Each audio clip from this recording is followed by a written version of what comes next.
not going to smack his wife one day. Yeah.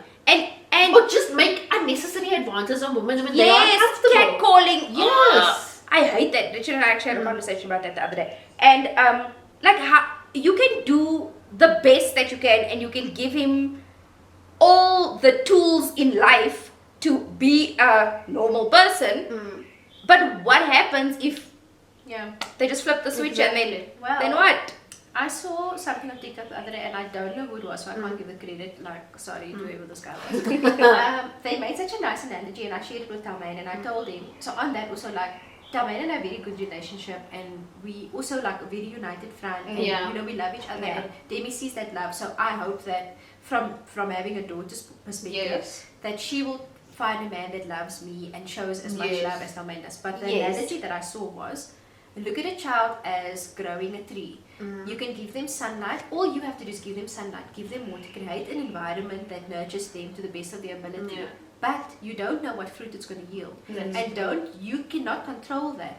So you can't grow and do all the stuff for the tree and then be upset when it's apples, but and it's not whatever else grows on trees. I want to say mangoes, but I don't know. I'm like, that's the thing. They said that all you have to do is, I told them, like, all you can do is create the best environment and give them the best childhood and make sure the environment is like sustainable and suitable. And trust that all that work you put into it, all the water, all the sunlight, all the whatever you put into your child or your tree is going to yield whatever the fruit is, that fruit is going to be edible. Okay guys, so how have you found being a full-time working mom, and where do you find the balance? And this also comes from the fact that we've also broke the mold with the fact that we had to go through COVID.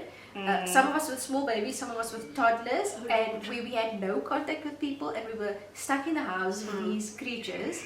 So from that into now, we'll be like back at work. Where do you find balance? If I can quickly go, because for me, I've got a different work environment, and I think this obviously like it affects that balance as well. So I'm very, very privileged and blessed to be able to have a work environment that Jai can come to whenever he wants. And obviously he's at school now, but before he wasn't at school. When COVID happened, he came with us to work all the time, mainly because we just wanted to keep an eye on him and see who was interacting with, or just not make sure he's not interacting with anyone, you know. So for me, in that case, there's pros to that, which is the fact that, you know, I got to see and experience a lot of his growing up in front of my own eyes. But then the balance aspect of it was now because when Jai used to come with us to the office, and it's already me and Daniel, we also work in the same environment. I'm with you at home, now I'm with you in the office. We don't disappear on weekends. All three of you. We just all like the time. together forever. Like, you know, it's like, so there was an aspect where even myself and Dad, and even for Jai, where we realized, you know what, take time out, even if it's sitting in your room. Jai is a very good independent player, so when he doesn't want to play like or be around us, the dude goes to his room and he has his time. And I think for me, where I found that balance was also like, I'm just going to step back, maybe I'll go for a drive, maybe I'll quickly go get something at Clicks or something like that, but just spend time with, you know, that is a trap, that is a trap. But like just spend time with myself in order to find that balance of constantly being around not only my toddler, but my husband as well. And now with him going to school, he still comes to the office. But guys, when I tell you, like, working without having to worry about, did he run to this place, is he bothering customers and stuff like that now, it's like a weight off your shoulders. And I didn't realize as well that it already was a weight that I was carrying until he started going to school. So for me, like the balance aspect, I don't think I will ever get it right, because there's times where I want him around me all the time, and then there's times where I'm like, it's time for you to go to boarding school. Is there not a preschool that does boarding school, you know? So there's always that balance of like, I want you around, but I don't. Not balance, but almost that feeling of I want you around, but I also don't want you around. And it's navigating that. Like, I can't tell you, like, I found a way to balance it. For me specifically, because of the work environment that I work in, it's been a little easier for me to navigate, but also it's still something that I'm learning. I feel the same like you. I feel like I'm also still learning, and I have a lot of I want to call it work guilt, where I feel like I really try not to stay out of work. And it's very hard with a child, especially last year when he started preschool, because then all the sicknesses hit like this. Yeah. So between Richard and I must say I'm so blessed to have had my mother working from home. My father has a flexible work schedule. My mother-in-law, my father-in-law working from home. And then my sister-in-law works from home. And my other sister-in-law is a student, so she had like holidays. So that time we were both at home, but now she's done, so she's at home. So that has helped me a lot. I could literally pick up the phone at 6 o'clock in the morning and phone my mother or my mother-in-law and be like, Creed is not well today. Can you guys please look after him? I can't stay out of work. Richard can't stay out of work. So we used to do like this triangle thing.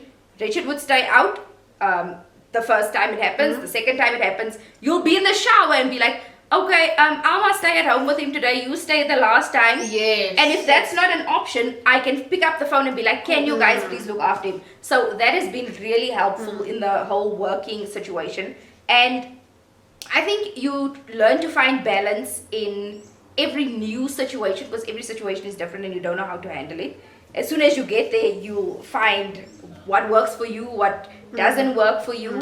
But I must say, in that whole aspect, having family around, and I know there's a lot of people who don't have family around, it's been very, very helpful in that. But then I also have a lot of mom guilt. Yes. And I've really learned to let go, where I feel like I need to pick my child up at school in the afternoon because I want to hear how his day was. Because I can even see with, like, when Richard comes home from work 3 hours later, he's done talking about school. He doesn't want to talk about it again, and I want to hear that. So I want to pick him up from school because I want to hear all of that. But I've learned to accept help from people. If my father and my mother phone and they ask, or my mother-in-law and my father-in-law phone and say they want to take him for the day, we have learned to let go and be like, go. And not only ask, can you look after him because I'm going here? Can you look after him because I need to do this? It's literally, they take him and we lounge on the couch and we do nothing. Yes. Yeah. So there is family. That's my balance. So for me, Demi is a bit of a clinger. She's a stage 5 clinger. I think that COVID and the lockdown did have something to do with it. So she does struggle a bit to not be with us. So balance, and we also still learning. Dalmain has also been like really amazing, where like you can see that I really can't cope that do this, which I would love it not to get to that point. Yes. I wish we had that balance where we always felt like at ease. So what I had to do is, and I think this has helped me a lot, is like you also said, mom guilt and work guilt are some things that I used to struggle with a lot every day. And like we went through a lot last year as a family. So I learned, not even learned, my brain just forced me to do it. I had to prioritize. So now I choose my battles mentally. So when I feel like, since Demi started school, I think I had like one day where I was like really sad, that maybe 2 days was really sad, and now she's at school and she's out in the world. I wish that I could be a stay-at-home mom and look after, but I also love my job and I want to work. And now that's gone. Now she goes to school, like you said, you switched off. You're not worried, you know she's in a structured environment. She comes home, she tells me about her day, she's so happy to see me, we play, we have the best time, I do my job.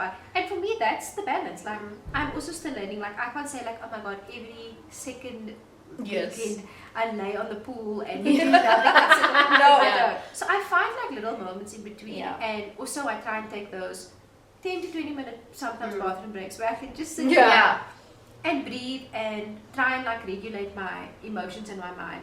And I'm still learning as well, but what has helped me is, and it doesn't help all the time, where things get a bit much and she wants to be picked up the whole time, or you know, we're trying to get her to sleep in her own bed, not with us, is I take that time and be like, this isn't going to be forever. I'm going to miss it. I'm going to miss this little sweetie. That's important. Exactly. And I use it just to ground myself and be like, this is it, like this, you never know, you know that thing where they say, you never know when it's the last. Yes, that you that's pick true. up your child or you hold their hand, and like I said, it doesn't help all the time, but most of the time it does. And I'm like, this is a little, like, when am I gonna, she's a little baby and it might be the last time, so that helps me sort of maybe balance my mind. But yes, like also still trying to find that balance. Did you ask us about the proudest mommy moment? I want to tell you guys mine. Tell us yours. But then you must ask. Tell me your proudest mommy moment. Mine is toilet related. as mine was. Yes, like, so it's funny how these things become such big deals to you. When Like, did you think that? Like, small things become like, oh, Yeah. good lord. I Like, never thought that would be your life. L-A-W-D, small l, like, you know, it becomes like a big deal. And I think it was, Jai was also quite easy to potty train. We just got him a potty and he was like, what's this? We're like, you sit in it and you poop and you pee in it. And he was like, cool, sounds like a challenge, I'm going to do it. And then that's what he did. But he's very self-driven. Yes. Yeah. But also very hard on himself. Very hard on himself. So the one time I was brushing my teeth in the bathroom and he just waltzed in. The thing is with Jai, as much as he's potty trained, he still wanted you to pull his pants down, put him on the toilet, you know, pull his pants up and do all that stuff. So I'm brushing my teeth. Also, it's better. It was annoying.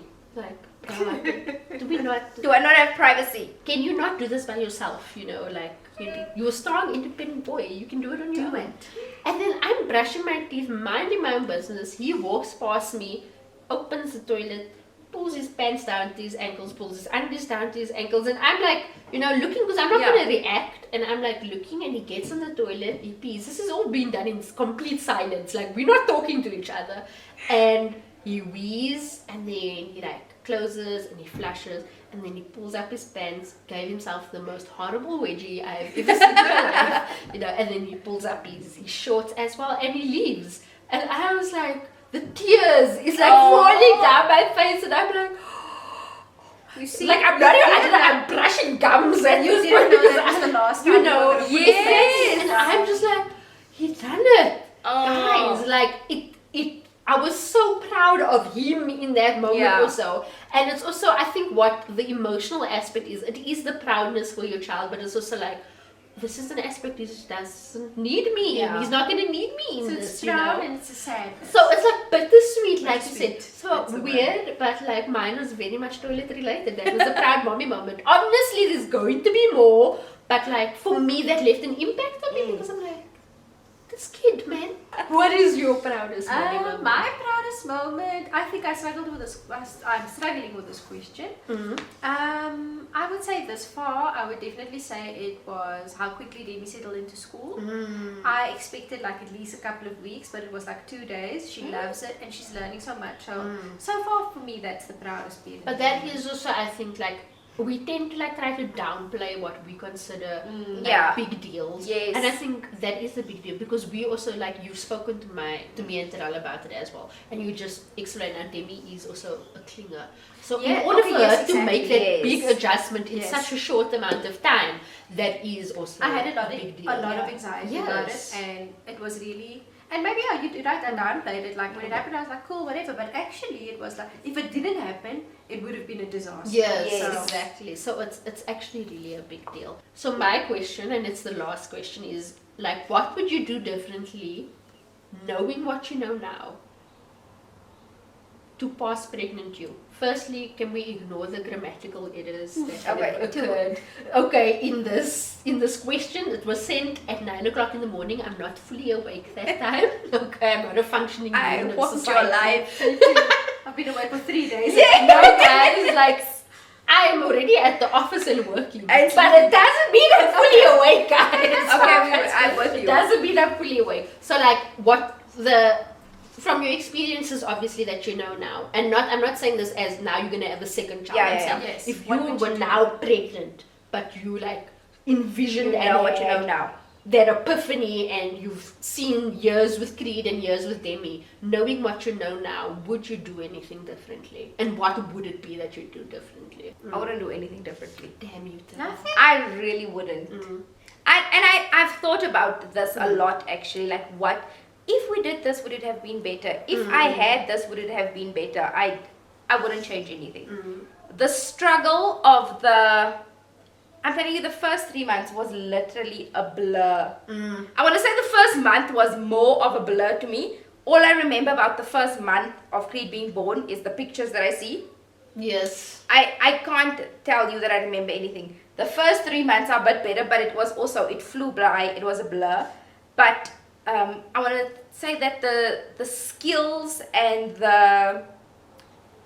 unity is the wrong word to use, but for lack of a better word, the unity that Richard and I formed in those learning moments as parents, and also being alone at home. I always thought in my mind that when I have a baby, I would go and stay with my mom for a few days and then come back, and I don't know, things would be better. I don't know. But then, so this was now obviously pre-Richard, pre-marriage, pre-all of that.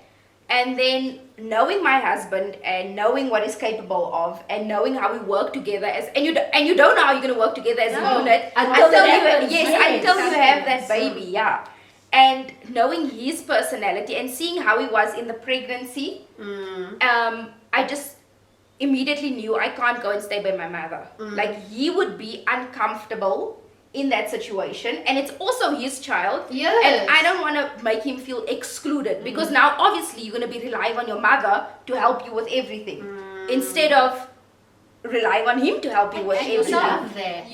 You and him actually making up your own new routine. Exactly. So and my mother also had that idea that I was going to come there, and I don't know how long before Creed was born, I don't even know if it was a conversation or it just didn't happen. And after we left the hospital, we just went home. And someone actually asked me, why didn't you do that? Or why didn't you have your mother come and stay with you? And the thing is, then you have to relearn everything. Because then you have to, when she goes home, which is going to happen, then you have to Then you're on your own again. Exactly. So let's just do it from the get-go. So I wouldn't change anything. The things that we discovered about each other, that we discovered what we can do together, I wouldn't change anything. So for me, two things I would do differently. I would set up boundaries from the start. And I think both for me and Harmaine, because I think we both don't know what boundaries are. And maybe a part of me expected him to set up the boundaries, maybe a part of me expected me. So I think as a team, we would set up boundaries, or I would. And then the second thing is, I would just leave the other things, man. I wouldn't do something. I would just lay there and be with my baby. And I think I was like, it was like 2-3 weeks after Demi was born, and I was washing and hanging up because I had this anxiety about, oh my god, the washing. And I did. And then, sorry, was it your washing or Demi's washing? I can't remember, but I remember I was hanging the washing. I don't know whose washing it was exactly. And I insisted on doing it. I felt I had to do this thing. And I had to do all these things. I had to balance all this stuff. Otherwise, I just wasn't doing a good job. So I think if I could do it differently, I wouldn't, not do washing, but I'd just not do it. Okay, but I would other things. Exactly, because I would just spend more time doing motherhood. Doing, just for this, you only have like those 3, 4, 5 months. And how quickly do they change in those 3 months? I think for me, it would be taking care of myself. I think I let a lot go regarding myself and my mental state, that when things got too much, I just didn't know what to do. So I came from being the strong woman that was always making sure that I'm in a good mental place and stuff like that. And then when Jai came, it just knocked me because of the unpreparedness of it all. So honestly, I think the fact that I would know what was coming, I think that would have helped enough. But I think I would have just been more gentle on myself. Yes. You know, and that's because a good one. Yes, the more gentle I am with myself, I am able to give more to Jai. You said earlier in the conversation that I don't know what's the exact words that you used, but basically like we are raising these kids and we want to raise them in a certain way, and it's our responsibility to raise them. And in a sense, they are raising mothers because you weren't a mother before this. Exactly. So as much as we are learning how to navigate their lives, they are teaching us, or even they are teaching us to navigate motherhood. Yes, 100%. Because who else would have taught you to navigate motherhood? Which is something and you didn't especially think about. Yes, and especially because it's our first kids. Maybe the second kid is going to be different.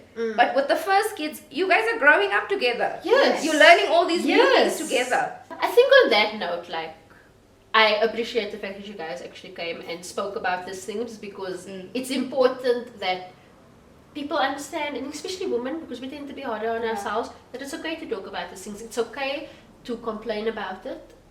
obviously with the intention, you know, it depends, everything depends on the intention, but you're not a horrible mother if you want to vent. You're not a horrible mother if things are getting too much. That is actually so normal and so okay.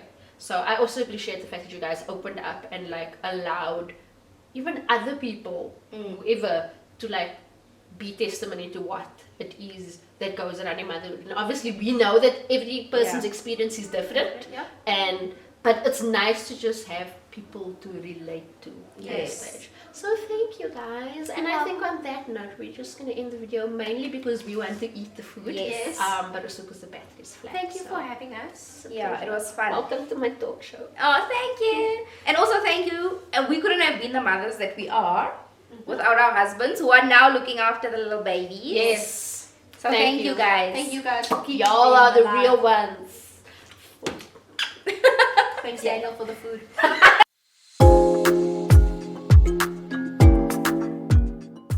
And I think your bank account is also very proud at the moment. Yes. Of formula, of nappies, yes. We just turned his underpants inside out. There only has one underpants. We Saving washing powder. We're saving buddies. We buy the washing powder that has Stay Soft in, so we don't have to buy Stay I Soft, didn't guys. know I also that. do that. Yes. What washing powder is that? It's You get some. Most of them have it. What's this of it? Yeah. Hi. Yeah. Yeah. Be frugal. Do it. Okay. This is also an adulting moment. Yes. What is your I don't know I how don't to know. do it. How do you Yes. bath this thing with a penis? What does I've it never say? had to bath a penis before. What does the thing say? Yes, like